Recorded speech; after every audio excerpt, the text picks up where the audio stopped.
Phil, j'aimerais savoir quel est ton compte en banque actuel. Mon compte actuel, ah, c'est pas. Disons que j'ai l'argent que je gère et que ça fonctionne. Enfin, dans mon fonctionnement, je dois avoir en moyenne 5 000 à 6 000 francs par mois. Maintenant, mais il nous a fallu bien au moins 11 ans pour arriver à. 10 ans. 10 ans pour arriver à vivre, quoi. Avant, on survivait. Maintenant, on vit.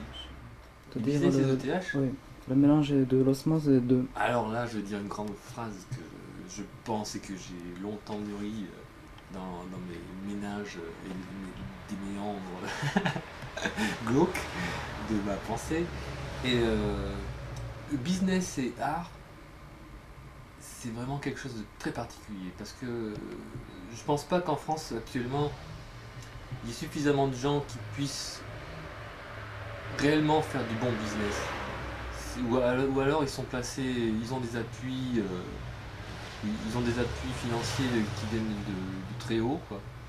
Mais malheureusement, et c'est dans tous les domaines pareil, c'est que l'art devrait être préservé par le business, alors Ouais. qu'elle est consommée par le business. Ah, mais Phil, moi je te parle du business d'OTH.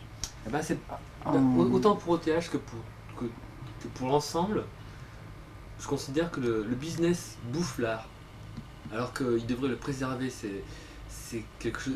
L'art, c'est déjà un artiste, c'est plus ou moins quelqu'un de sensible, de fragile.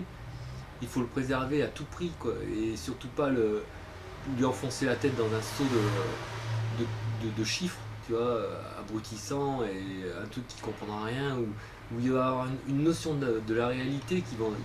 L'art, c'est dans l'air, c'est partout. Il faut être En fait, simple.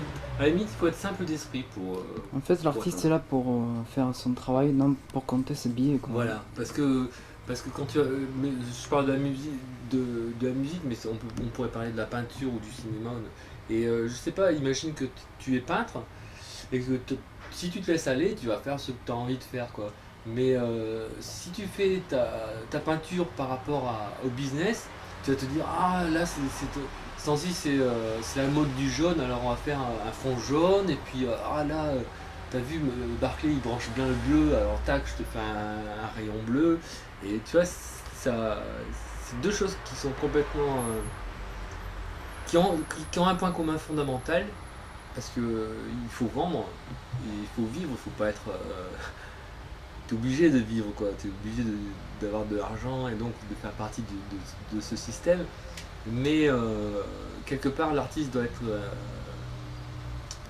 préservé, quoi, il doit être préservé. Alors que le Que business. penses-tu des préservatifs, tiens, en passant? Les préservatifs, ben, si ça protège la couche d'ozone, c'est bien pour ça que ça sert, hein. Alors, j'ai rien contre le préservatif, de toute façon. Philippe, tu as la chance d'être musicien. Ouais. Qu'aurais-tu aimé faire, accepter ce travail, quoi, ou cette passion? Ben, quand j'avais 10 ans, je voulais faire dessinateur de BD.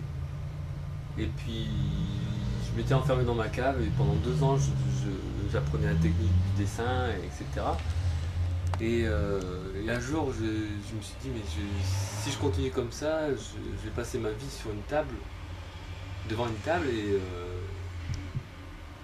je me suis dit, je vais gâcher ma vie. Et j'ai fait un petit tour de ce que j'aimais, ce que je préférais.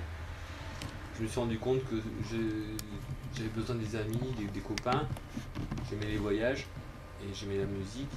Et les trois collent complètement ensemble et c'est comme ça que je suis devenu musicien.